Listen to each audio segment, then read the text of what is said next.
This is a toe float dorsiflexion drill where we're working elevated in a mid-stance position and gonna hold an isometric. That's a mouthful, but I'll show you what that looks like. So you want to elevate your foot on something that's about 2 to 4 inches in height. That could be a firm yoga block. We just don't want it to be something that's squishy though.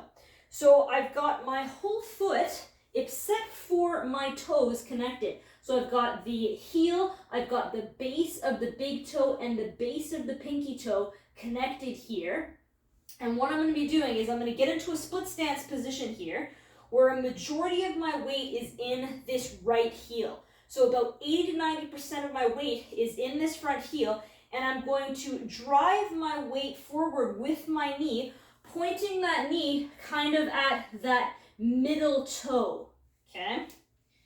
Middle toe or just outside of that second toe. So from here, what we're going to be getting is we're going to be driving dorsiflexion. So we're working on some knee control. We're going to get some glute activation, and we're also going to get some pronation at the foot.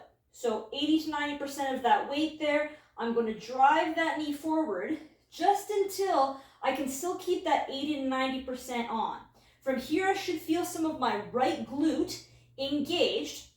What I'm going to do is I'm going to imagine that there's a little bug underneath my heel here. And you can put something underneath so you have some reference. So 80 to 90%, imagining that there's a bug there, that knee pointing kind of just outside of that second toe. I'm going to think squish that bug down, keeping that knee pointing. And when I do that, I'm going to hold for 10 seconds. I can feel a lot of this right glute max. Hold for 10 seconds, relax for a second, take a little break. Then drive and squish that bug again, holding 10 seconds. I feel a lot of that right glute through the motion. Now what you're going to want to do here is two things. You're either going to want to shift your weight forward so it's no longer on that heel, so it's more in the front of the foot, or you're going to want to drive your knee inward to try and achieve that pronation. We don't want that. We want to keep that weight on that back heel and keep pointing that knee just to the outside of that second toe. You should feel a lot of that glute on the foot that's up working here.